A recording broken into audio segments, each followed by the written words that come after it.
juga ya sarang tawonnya. Gimana ya cara buatnya? Weh, tolong weh. Aduh. Tolong. Kenapa itu? Pipinya apa merah gitu? Kok habis keroyok? Keroyok sama siapa? Sama warga, aduh. Sama warga. Warga mana? Bilang sama aku. Warga tawon. Waduh, warga tawon. Oh. Mana berani aku. Tapi kalau dilihat-lihat sarangnya gede juga ya. Iya, aku lagi mikirin gimana cara mereka buat sarangnya. Tapi kamu tahu nggak? Dari situ kita bisa mengerti perkembangbiakan lebah melalui pola bilangan. Pola bilangan apa lagi tuh? Iya, pola bilangan itu. Udahlah, nggak usah mikirin pola bilangan lah. Nih, mending ngobatin dulu nih. Oh iya deh, lagi merah. Ayo.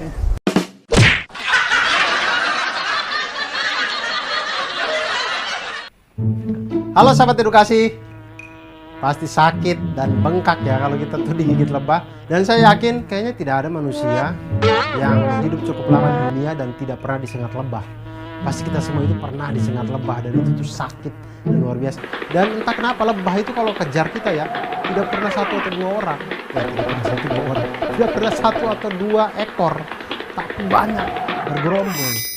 Kadang-kadang saya berpikir lebah itu kok bisa sebanyak itu, apa mereka tidak ikut KB ya, keluarga berencana atau apa begitu. Nah ternyata ada fakta unik di balik banyaknya lebah. Jadi dalam satu koloni madu hanya ada satu ratu lebah. Hanya ada satu ratu, karena kalau ada dua ratu berarti mereka akan bertengkar itu. Jadi ada satu ratu lebah.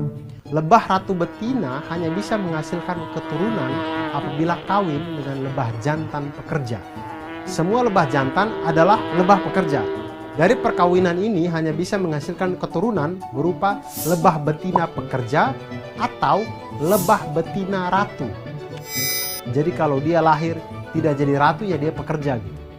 Ya salah dia kenapa jadi pekerja. Pokoknya takdirnya kalau jadi ratu ya jadi ratu, kalau jadi pekerja ya dia pekerja. Sedangkan lebah betina pekerja hanya bisa menghasilkan keturunan lebah jantan pekerja tanpa perlu ada perkawinan. Jadi lebah betina pekerja itu nanti anaknya akan menjadi pejantan pekerja. Tanpa ada perkawinan pun dia akan menghasilkan pejantan pekerja yang akan nikah dengan mungkin saudarinya yang akan jadi ratu. Ya kurang lebih seperti itulah. Kemudian di sini kita lihat generasi pertama itu akan menghasilkan satu lebah. Generasi kedua juga menghasilkan satu lebah. Generasi ketiga akan menghasilkan dua lebah. Generasi keempat menghasilkan tiga lebah. Generasi kelima menghasilkan 5 lebah dan seterusnya. Jika diurutkan maka menjadi 1, 1, 2, 3, 5, 8, 13 dan seterusnya.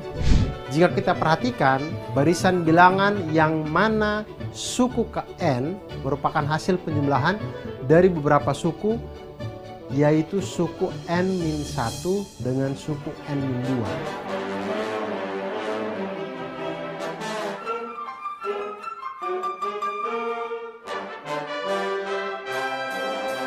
Nah, pola bilangan ini dikenal dengan pola bilangan Fibonacci.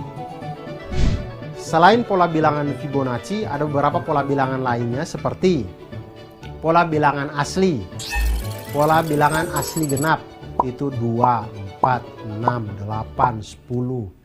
Kemudian pola bilangan asli ganjil 1, 3, 5, 7, 9. Ya kita pasti hafal, apalagi orang Jakarta karena ganjil genap di mana-mana. Jadi pasti kita tahu itu pola bilangan ganjil dan pola bilangan genap. Sekarang ada lagi pola bilangan segitiga atau menyusun segitiga.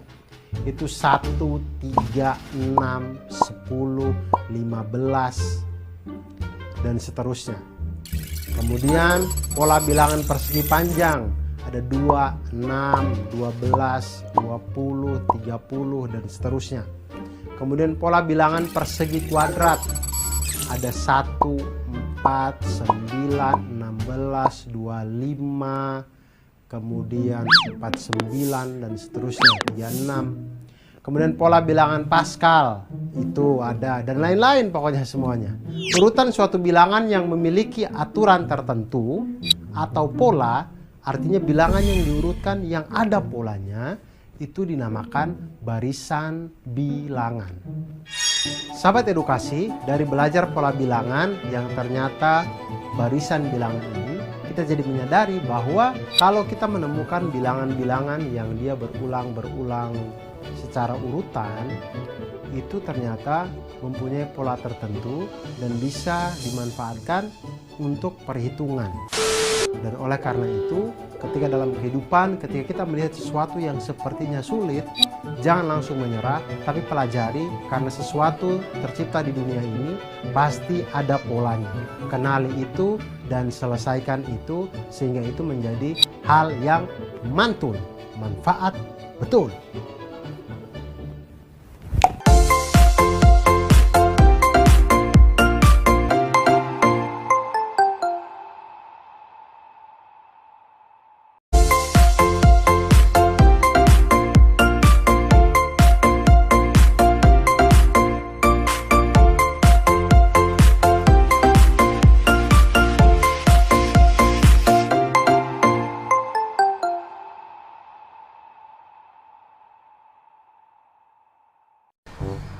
Mana nih? Kagak ada yang mau beli apa ya? Iya nih, padahal tinggal satu, pulpen tinggal satu, buku tinggal satu, tisu tinggal satu malah. Katanya Bang Haji mau ngasih stok. Deh Bang Haji mah baik cakap. Nah, ini orangnya nih. Nih. Aduh, bener. Nih. Nah, ini isinya 6 lusin buku, 5 lusin pulpen, 2 lusin pensil. Semuanya 351.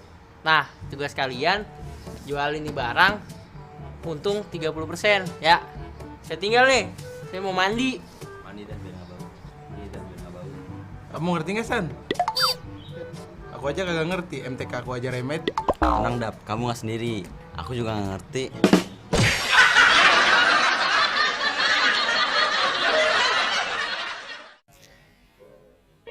Halo sahabat edukasi, kalian jangan bingung kalau misalkan kalian akan berada nanti di posisi seperti teman-teman yang tadi. Nah, bagaimana menggunakan aritmatika sosial? Itu yang pertama kita harus pahami dulu, ada namanya untung dan rugi. Lalu bagaimana dengan persoalan harga jualnya, harga beli dan segala macamnya, itu bisa kita hitung. Harga jual itu dengan dua cara, yaitu ketika kita untung. Ketika kita untung berarti harga jual kita itu lebih besar dari harga beli. Maka harga jual itu adalah harga beli ditambah dengan untung. Tapi kalau kita rugi, maka harga jual itu dia lebih kecil daripada harga beli. Maka harga jual itu sama dengan harga beli dikurangi rugi. Lalu bagaimana dengan harga beli? Harga beli juga sama, kita bisa menghitung dengan dua cara. Yaitu pertama ketika untung. Ketika untung maka harga beli itu pasti lebih kecil dari harga jual. Maka harga beli sama dengan harga jual dikurangi dengan untung. Dan ketika rugi, maka harga beli itu lebih besar daripada harga jual. Maka harga beli sama dengan harga jual ditambah dengan rugi. Nah, kalau sahabat edukasi mengalami masalah seperti video yang tadi, maka kita cukup tahu persentase tentang untung dan juga rugi. Dan ini cukup mudah.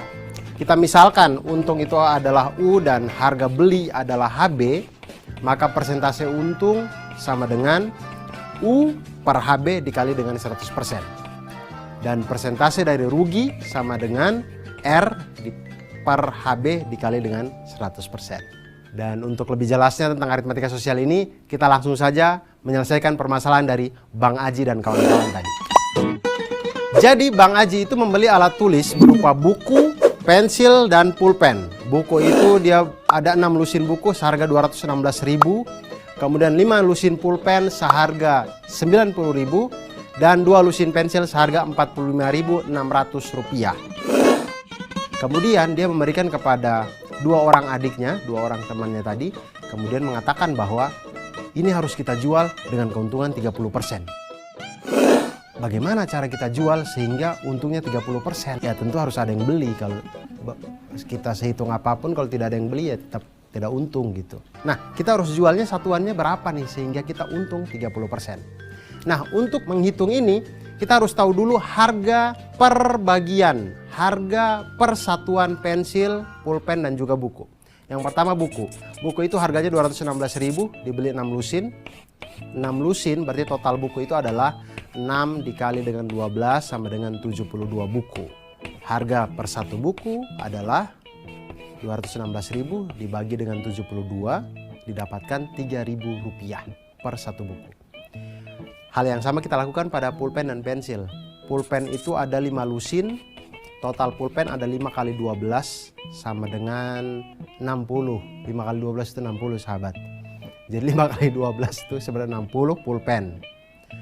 Pulpen dibeli dengan harga Rp90.000. Maka harga per satu pulpen adalah Rp90.000 dibagi dengan 60 sama dengan Rp1.500 per pulpen. Lalu pensil ada 2 lusin. Banyaknya pensil berarti 2 kali 12 sama dengan 24 pensil.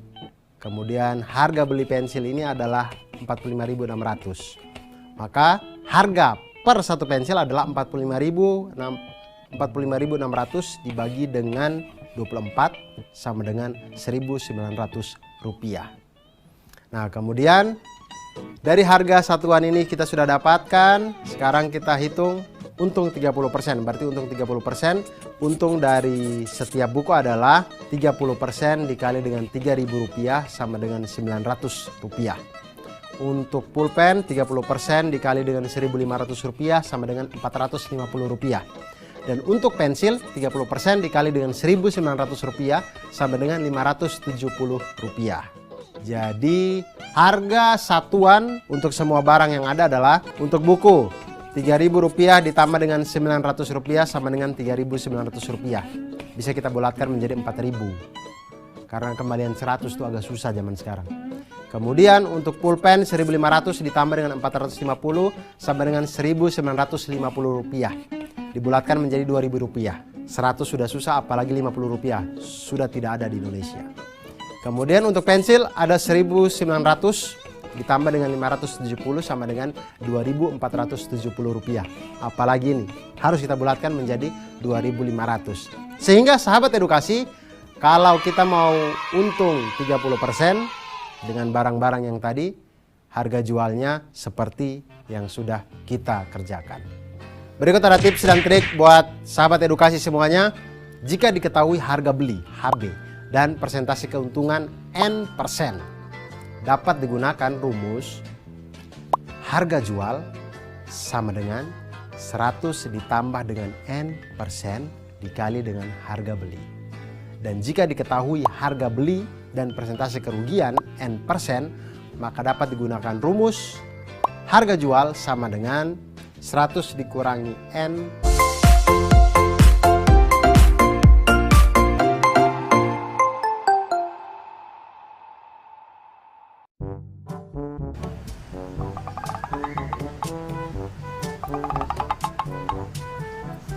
Ayo Bang, ngapain?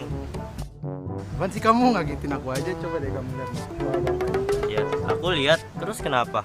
Kok kamu ngeliatinnya kayak nggak suka gitu? Kalau misalkan kamu nggak suka, terus kenapa? Iya, bukannya aku lihat mereka salaman. Ya terus kenapa kamu ngeliatinnya kayak gitu? Ya, aku tuh sedang membayangkan. Coba deh kamu bayangin deh. Misalnya nih ada seseorang salaman kayak gitu, gimana? Dih, ogah banget aku mikirannya. Mendingan aku nyari cara supaya bisa dapetin uang banyak. Masih kamu?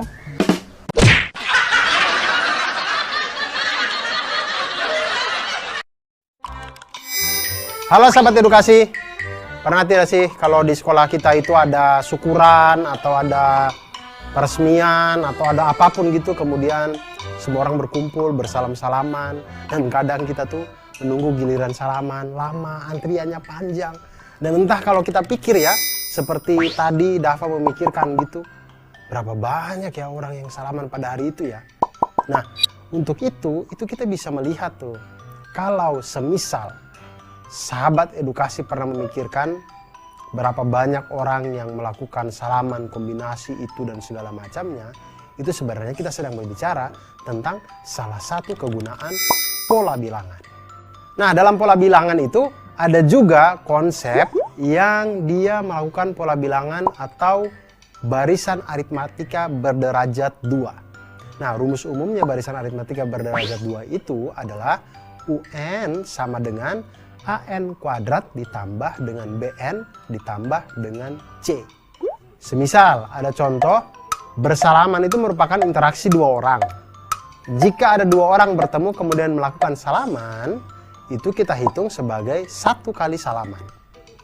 Namun bagaimana jika ada 20 orang, kemudian 20 orang ini melakukan salaman? Berapa banyak salaman yang terjadi? Nah, jika ada 2 orang yang melakukan salaman, maka kita hitung sebagai 1 kali salaman. Jika 3 orang bertemu, maka akan terjadi 3 kali salaman. Jika 4 orang bertemu, maka akan terjadi 6 kali salaman. Dan seterusnya, dan seterusnya, dan seterusnya. Seperti pada gambar barisan aritmatika berderajat 2. Nah, rumus umum barisan aritmatika berderajat 2 seperti yang tadi disebutkan adalah UN sama dengan AN kuadrat ditambah dengan BN ditambah dengan C. Kemudian kita substitusikan untuk N sama dengan 1, 2, dan 3. Maka didapat U1 sama dengan A kali 1 kuadrat ditambah dengan B dikali 1 ditambah C sama dengan A plus B plus C. Kemudian U2 sama dengan A dikali dengan 2 pangkat 2 ditambah B dikali 2 ditambah C sama dengan 4A tambah 2B tambah C. U3 sama dengan A dikali 3 kuadrat ditambah dengan B dikali 3 ditambah C sama dengan 9A ditambah 3B ditambah C. Nah, dilihat dari gambar, kita lihat bahwa di situ nilai 2A itu sama dengan 1. Maka A sama dengan setengah. Lalu kita lihat 3A ditambah B sama dengan 2. Maka 3 dikali setengah ditambah B sama dengan 2. B sama dengan setengah juga. Lalu kita lihat persamaan yang sebelumnya. A plus B plus C sama dengan 1. Maka setengah ditambah setengah ditambah C sama dengan 1. Maka C sama dengan 0. Nah, setelah mendapat nilai A, B, dan C, kemudian disubstitusikan ke dalam rumus umumnya, yaitu UN sama dengan AN kuadrat tambah BN tambah C.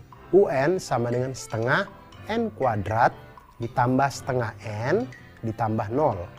UN sama dengan setengah dikali N kuadrat ditambah dengan N. Maka jika kita mencari banyaknya salaman yang terjadi jika ada 20 orang adalah U20 sama dengan setengah dikali dengan 20 kuadrat ditambah 20. Sama dengan setengah dikali dengan 400 tambah 20 sama dengan setengah dikali 420 sama dengan 210. Maka banyaknya salaman yang terjadi jika ada 20 orang adalah 210 kali. Sahabat edukasi, dari menghitung 20 orang yang melakukan salaman sebanyak ternyata 210 kali ini, tentu menggugah kita untuk segera melakukan salaman kepada orang-orang di samping kita. Apalagi kalau kita punya salah tuh datang salaman. Oleh karena itu, jangan lupa untuk salaman dengan orang-orang terkasih, jangan lupa salaman dengan teman, jangan lupa salaman dengan guru, dan jangan lupa untuk belajar matematika agar kita menjadi orang yang mantul. Manfaat betul.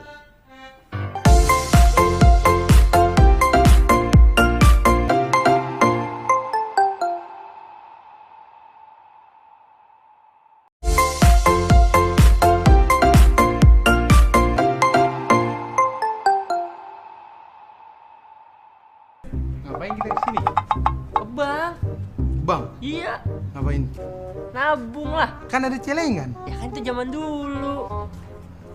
Zaman sekarang mau nabung di bank, bukan di celengan. Biar dapat bunga. Bunga apaan tuh? Bunga tumbuhan? Kan bunganya beda lagi. Yaudah, lihat ya.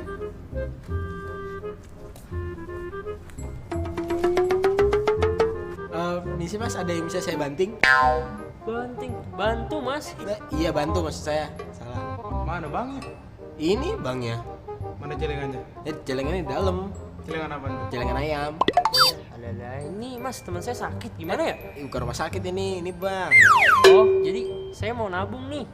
Kira-kira 6 bulan saya dapat berapa persen bunganya? Berapa persen ya? Saya kurang tahu, teman saya yang tahu. Nih bunganya. Bukan, itu tumbuhan. Ini baru bunga.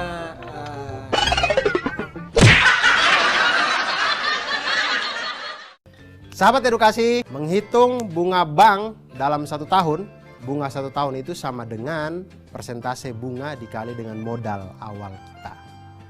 Kemudian menghitung jumlah tabungan, berarti tabungan sama dengan modal ditambah dengan bunga. Dan menghitung bunga dalam beberapa bulan tertentu, tidak sampai 1 tahun misalkan, beberapa bulan misalkan bunga 6 bulan, maka 6/12 dikali dengan persentase bunga dikali dengan modal.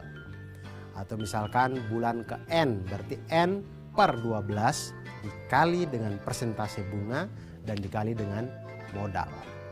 Dan untuk lebih jelasnya kita perhatikan masalah berikut ini. Misalkan ada 2 anak bernama Vina dan Zulfa ingin menabung di sebuah bank masing-masing sebesar Rp600.000 dan Rp450.000. Vina Rp600.000 dan Zulfa Rp450.000. Jika bank memberikan bunga sebesar 8% per tahun, berapakah uang Vina dan Zulfa setelah 6 bulan? Nah, ini tidak sampai 1 tahun, berarti mereka akan mendapatkan bunga di bawah 8%. Yaitu bunga 6 bulan untuk tabungan Vina adalah 6/12 dikali 8/100 dikali dengan Rp600.000 sama dengan Rp24.000. Dan bunga 6 bulan untuk tabungan Zulfa adalah 6/12 dikali dengan 8/100 dikali Rp450.000 sama dengan Rp18.000. Nah, selanjutnya maka tabungan Vina dan Zulfa adalah Vina sama dengan 600.000 modal ditambah dengan 24.000 bunga sama dengan Rp624.000.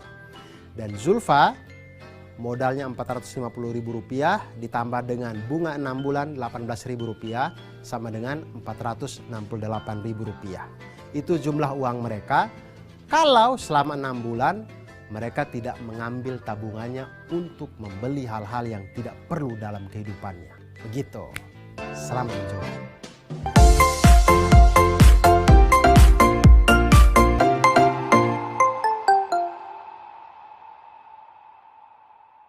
Nah, di situ pihak produsen sebenarnya sudah menginformasikan kepada kita bahwa sebenarnya kita tidak ditipu. Memang ada namanya bruto, berat kotor, ada namanya neto, berat bersih, dan juga ada tara. Tara itu adalah berat kemasan. Dan ketiga hal ini mempunyai hubungan sebagai bruto sama dengan neto ditambah tara, neto sama dengan bruto dikurangi tara, dan tara sama dengan bruto dikurangi dengan neto. Nah, sekarang sahabat edukasi kita lihat masalah Pak pengusaha yang tadi. Dia membeli 2 peti jeruk. Masing-masing peti beratnya 100 kg, tapi mempunyai tara 5% tiap peti. Kemudian dia beli 1 peti itu dengan harga Rp800.000. Nah, sekarang masalahnya adalah dia ingin menjual jeruk-jeruk itu 1 kilogramnya Rp10.000. Nah, dengan langkah ini kira-kira dia mengalami untung atau rugi. Nah, yang pertama hal yang harus kita lakukan adalah kita harus menghitung neto berat bersih dari setiap peti. Karena taranya 5%, maka neto tiap peti sama dengan 100 kg dikurangi dengan 5% dikali dengan 100 kg ini. Sama dengan 95 kg. Jadi neto keseluruhan 2 peti adalah 2 kali 95 sama dengan 190 kg. Cukup berat untuk dibawa sama anak buahnya yang kurus tadi itu. Kemudian sekarang menghitung harga jual, harga beli dan keuntungan. Menghitung harga jual dengan menggunakan neto keseluruhan dikalikan dengan harga jual per kilo. Jadi hitung harga jualnya itu harga jual sama dengan 190 kilo berat neto tadi. Kemudian dikali dengan 10.000 sama dengan Rp1.900.000. Kalau jeruk 2 peti ini semuanya dia jual habis, itu dapatnya Rp1.900.000. Nah, harga belinya 2 peti itu 1 petinya kan Rp800.000. Maka harga 2 peti itu adalah 2 kali Rp800.000 sama dengan Rp1.600.000. Di sini kita lihat bahwa harga jualnya ternyata lebih besar dari harga beli. Maka dia di dalam kondisi untung. Untungnya itu berapa? Untungnya adalah Rp1.900.000 dikurangi dengan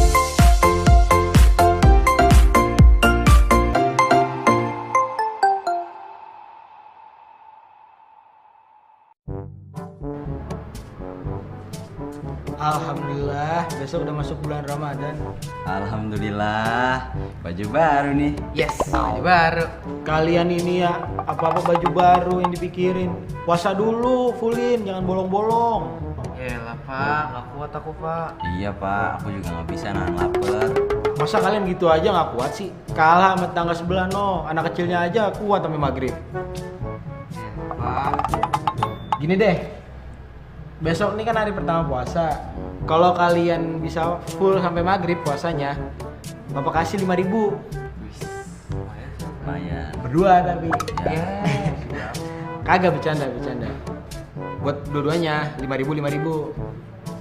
Nah, buat hari kedua, kalau kalian full lagi sampai maghrib, Bapak kasih 5.300. Buat hari ketiganya juga, Bapak kasih 5.600. Jadi intinya setiap hari naik 300 dah. Ya elah Pak, 300 doang. Mau nih 300, beli gorengan juga dapat sepotek doang. Tahu paling resep sana doang Pak. Ah.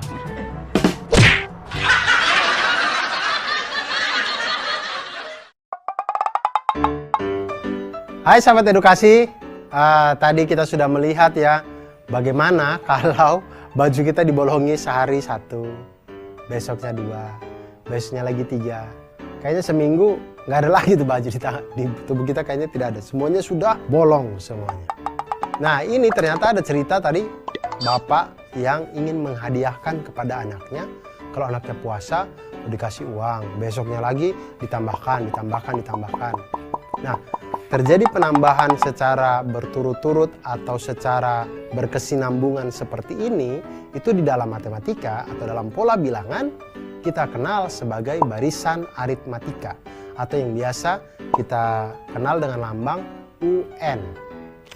Barisan aritmatika atau UN adalah barisan bilangan yang memiliki pola yang tetap, di mana polanya itu berdasarkan operasi penjumlahan atau pengurangan. Jadi setiap urutan suku itu memiliki selisih atau beda yang kita simbolkan dengan B yang sama, bedanya sama. Contoh barisan bilangan seperti 1, 5, 9, 13, 17. Ini setiap suku pada barisan tersebut itu memiliki selisih yang sama, yaitu 4. Rumus untuk mencari selisih atau beda ini itu cukup mudah, yaitu dengan B sama dengan UN dikurangi UN-1. Sedangkan untuk mencari rumus suku KN itu cukup mudah dengan UN sama dengan A itu adalah suku pertama, ditambah dengan N-1 dikali B itu beda. N itu suku yang mau kita cari, suku keberapa.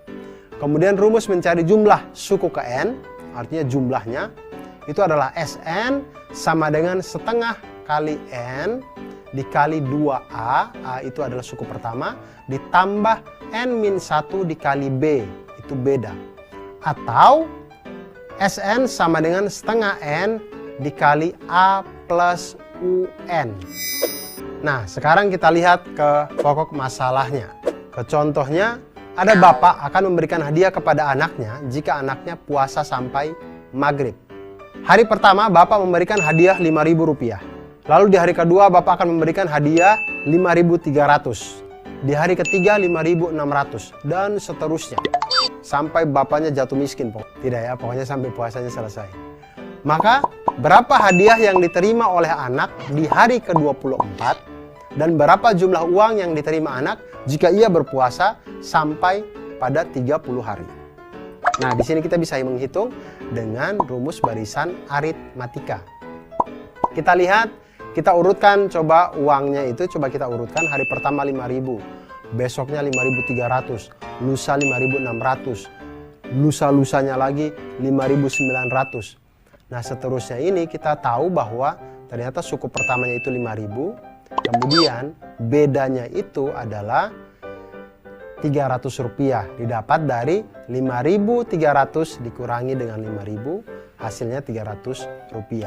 Nah di sini kita bisa cari, untuk mencari uang yang diterima di hari ke-24, kita bisa langsung masukkan ke dalam rumus mencari suku KN pada barisan aritmatika, yaitu UN sama dengan A plus N-1 dikali B, sehingga menjadi U ke-24 atau suku yang ke-24 sama dengan 5.000 ditambah 24 dikurangi 1 dikali dengan 300.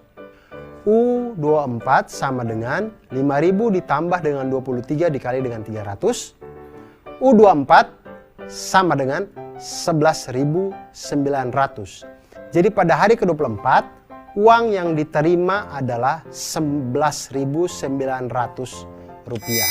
Kalau dia berpuasa pada hari ke-24. Nah sekarang, berapa jumlah uang yang diterima oleh anaknya ketika dia puasa sampai hari ke-30? Jadi bukan hanya uang yang diterima pada hari ke-30, tapi jumlah uang dari hari pertama sampai hari ke-30, itu kalau ditotal semuanya berapa. Nah itu kita bisa pakai rumus dari jumlah suku ke N itu dengan Sn sama dengan setengah N dikali 2A ditambah N min 1 dikali B. S30 sama dengan setengah dikali 30 dikali 2 dikali 5.000 ditambah 30 kurang 1 dikali 300. S30 sama dengan 15 dikali 10.000 ditambah 29 kali 300. S30 sama dengan 15 dikali 10.000 tambah 8.700. S30 sama dengan 15 dikali 18.700. S30 sama dengan 280.500. Maka di hari ke-30 malam takbiran, anak ini mendapatkan uang 280.500 rupiah. Nah sahabat edukasi, dari kita belajar tentang menghitung barisan aritmatika ke N, suku ke N dan juga jumlah suku ke N ini, kita jadi tahu bahwa ternyata betul kata pepatah, sedikit demi sedikit lama-lama menjadi bukit. Hal yang kita tampung sedikit, kemudian kita tambah bedanya mungkin, ditambah sedikit, ditambah sedikit, ditambah sedikit, lama-lama itu ternyata banyak. Dan itulah yang akan membuat kita agar percaya bahwa kalau kita menabung sedikit demi sedikit, lama-kelamaan uang kita juga akan banyak. Oleh karena itu, jangan lupa untuk hidup hemat, jangan lupa untuk menabung, dan jangan lupa untuk belajar matematika agar kita menjadi manusia yang mantul. Manfaat betul.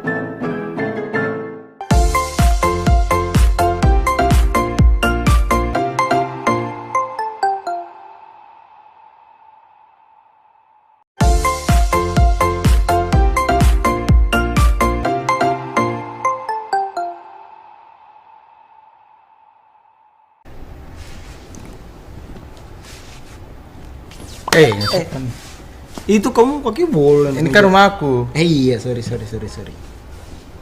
Iya, Dak. Temen aku jalan nih nyari baju, pengen beli baju. Zaman sekarang ada namanya teknologi, namanya toko online. Iya. Ya udah, Cari bantu aja aku dulu. cari. Ini aku nemu nih baju Mana? di warnanya nih, nih. Wih, bagus bajunya. Iyalah. Diskonnya 40% tambah 5%. Oh, diskonnya juga ya? Yoi. Tapi aku mau nyari yang lain dulu, siapa tahu Yaudah, ada yang lebih murah. Cari.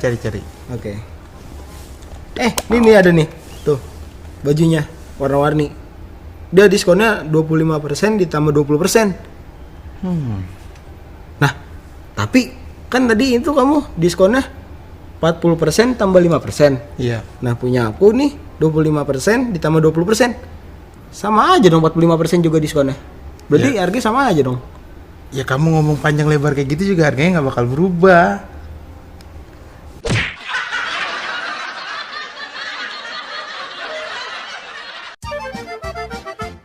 Nah ayo, siapa yang suka mencari diskon-diskon di akun-akun jual beli? Hah? Atau yang sering menemani orang tua ke mall di akhir tahun cuci gudang atau pada saat mau menjelang hari raya gitu biasanya, atau libur panjang, biasanya itu ada bunda-bunda kita tuh cepat gitu ya, sahabat edukasi, begitu ada diskon buat santri sampai panjangnya dari mall sampai rumah kita sendiri. Bahkan diskon atau rabat itu adalah potongan harga. Nah, diskon ini biasanya dinyatakan dalam persen. Biasanya itu diskon 50%, diskon 25%, atau diskon 20% ditambah 25%. Nah, intinya adalah harga yang tertera di suatu barang itu ketika dipotong diskon, maka harganya menjadi harga bersih sama dengan harga awal dikurangi dengan diskon. Nah, sekarang kita lihat masalah yang tadi. Ada baju merek A berharga Rp300.000 dengan diskon sebesar 40% ditambah dengan 5%. Lalu ada merek B berharga sama Rp300.000, tetapi besar diskonnya adalah 25% ditambah dengan 20%. Untuk sekilas kalau kita langsung jumlahkan, maka 40 tambah 5, 45, 25 tambah 20, 45. Sama-sama 25%. Tapi apakah secara perhitungan matematikanya sama atau ada yang lebih murah? Langsung kita lihat. Untuk baju yang pertama, harganya adalah Rp300.000. Diskonnya adalah 40%, kemudian ditambah dengan 5%. Maksudnya adalah 40% ini adalah potongan harga dari Rp300.000. Kemudian 5%-nya adalah potongan harga setelah harga Rp300.000 tadi dipotong dengan diskon yang 40% di awal. Maka harga baju setelah diskon pertama itu adalah karena diskonnya 40%, maka harganya yang kita bayar cukup 60%-nya. Maka 60% dikali dengan Rp300.000 sama dengan Rp180.000. Itu adalah harga baju setelah dipotong dengan diskon 40%. Lalu harga baju setelah didiskon yang kedua, didiskonnya 5%, maka yang kita bayar adalah 95%-nya. Maka 95% dikali dengan Rp180.000 sama dengan Rp171.000. Maka harga dari baju A adalah Rp171.000. Lalu harga dari baju yang kedua, itu diskonnya 25% ditambah dengan 20%. Maka harga baju setelah diskon pertama adalah, karena diskonnya 25%, maka yang kita bayar 75%. 75% dikali dengan Rp300.000 itu sama dengan Rp225.000. Lalu kita dapat lagi potongan kedua yaitu 20%. Maka yang kita bayar 80%. 80% dikali dengan Rp225.000 sama dengan Rp180.000. Maka harga baju yang kedua itu Rp180.000. Diketahuilah, maka kita tahulah harga baju yang pertama ternyata lebih kecil dari harga baju yang kedua.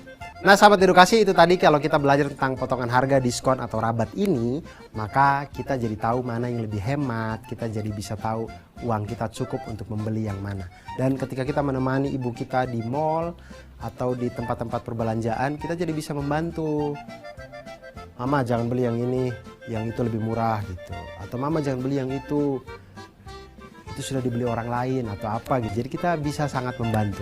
Dan dengan belajar matematika tentu akan memudahkan kita di dalam kehidupan sehari-hari.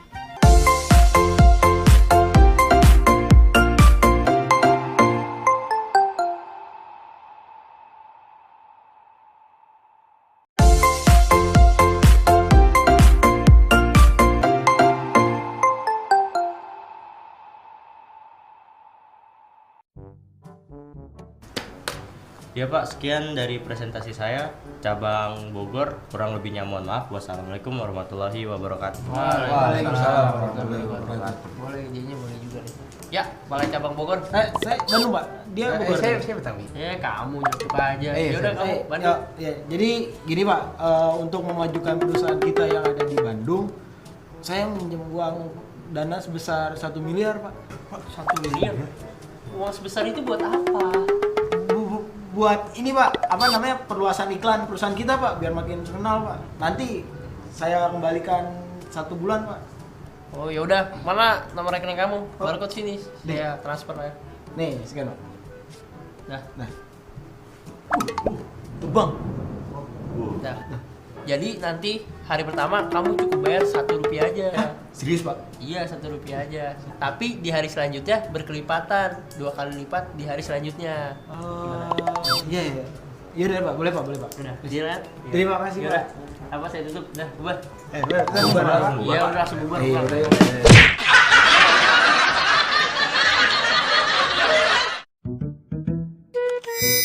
Wah luar biasa tadi ya, rapat kabinet, rapat pemegang saham, manajer-manajer, minta untuk kebijakan dari bos besarnya luar biasa. Apakah bisa kalau kita bayar hari ini Rp1, besok Rp2, besoknya Rp4?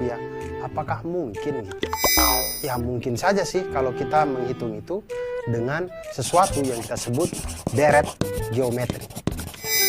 Nah, deret geometri adalah jumlah dari barisan geometri. Jadi barisan geometri itu adalah barisan yang memiliki rasio antar suku tetap. Misal sebesar R. Jadi kita misalkan rasio itu R. Contoh, ada sebuah barisan geometri yaitu 2, 4, 8, 16, 32. Nah, suku keduanya itu 4. Suku kesatunya itu 2. Jadi kalau kita bandingkan suku kedua dan suku ke-1, maka sama dengan 4/2 sama dengan 2. Kalau kita bandingkan suku ketiga dengan suku kedua, maka 8 dibanding 4 sama dengan 2. Kalau kita bandingkan suku keempat dengan suku ketiga, didapat 16 dibagi 8 sama dengan 2. Maka rasio dari deret tersebut adalah 2. Nah, rumus mencari rasio di barisan geometri itu adalah R sama dengan UN plus 1 dibagi dengan UN. Sedangkan rumus mencari UN di barisan geometri adalah UN sama dengan A atau suku pertama dikali dengan R pangkat N kurang 1. Sedangkan rumus mencari jumlah suku ke N di barisan geometri adalah SN sama dengan A dikali R pangkat N dikurangi 1 dibagi R kurang 1. Nah, rumus ini biasa digunakan bila R lebih besar dari 1 atau R lebih besar dari 1. SN sama dengan A dikali 1 dikurangi R pangkat N dibagi 1 dikurang R. Nah, rumus ini biasa digunakan bila R itu lebih kecil dari 1. Nah, sekarang kita lihat masalah yang tadi. Pengusaha muda tadi itu presentasi ke bos besarnya untuk mendapatkan pinjaman 1 miliar rupiah. Dia berjanji akan mengembalikan uang pinjamannya dengan cara dicicil dan akan lunas dalam waktu 1 bulan. Kemudian bos itu bersedia memberi pinjaman dengan syarat harus dicicil tiap hari selama 1 bulan. Jadi setiap hari harus dibayar hutangnya dengan aturan hari pertama membayar 1 rupiah, hari kedua membayar 2 rupiah, hari ketiga membayar 4 rupiah, hari keempat membayar 8 rupiah, dan seterusnya. Siapakah yang diuntungkan dalam transaksi ini? Mari kita hitung bersama. Dicicil tiap hari selama 1 bulan, 30 hari dengan aturan hari pertama 1 rupiah, hari kedua 2 rupiah, hari ketiga 4 rupiah, hari keempat 8 rupiah. Artinya kalau kita urutkan menjadi 1, 2, 4, 8, dan seterusnya. Jika diperhatikan, suku kedua merupakan 2 kalinya suku pertama. Suku ketiga merupakan 2 kalinya suku kedua. Dan suku keempat merupakan 2 kalinya suku ketiga, dan seterusnya. Hal ini menunjukkan bahwa urutan tersebut merupakan deret geometri atau barisan geometri dengan rasio 2. Maka rumus suku KN dari deret geometri adalah SN sama dengan A dikali R pangkat N dikurangi 1 dibagi dengan R dikurang 1. Dengan A sama dengan 1, suku pertamanya 1, rasionya 2, maka jumlah sampai suku ke-30 adalah S30 sama dengan A dikali R pangkat N dikurang 1 dibagi R kurang 1 sama dengan 1 dikali 2 pangkat 30 dikurang 1 dibagi 2 kurang 1 sama dengan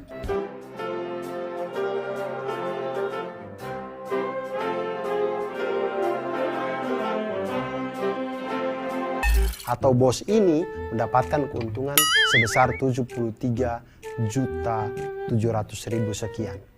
Pinjamnya 1 miliar, ternyata setelah dihitung uang yang dikembalikan lebih dari 1 miliar. Jelas transaksi ini menguntungkan si bos besarnya. Kalau lunas, kalau ternyata hari ke-15 anak buahnya cabut, ya dia rugi. Rugi anak buahnya hilang, rugi uangnya juga hilang. Jadi dari menghitung deret geometri ini teman-teman, kita jadi tahu betapa pentingnya kalau kita hutang itu bayar. Karena biasanya yang memberi hutang itu sungkan untuk mengingatkan. Jadi kita yang punya hutang itu sadar diri untuk datang kasih tahu, bos, maaf nih bos, saya masih punya hutang nih. Saya cicil ya segini. Mufakat ya cicil, begitu. Itu pentingnya agar kita mengetahui bahwa ketika kita mencicil sedikit demi sedikit, lama-lama itu hutang itu bisa lunas. Oleh karena itu penting untuk belajar matematika dan penting untuk membayar hutang. Oleh karena itu jangan lelah untuk menjadi manusia yang mantul. Manfaat betul.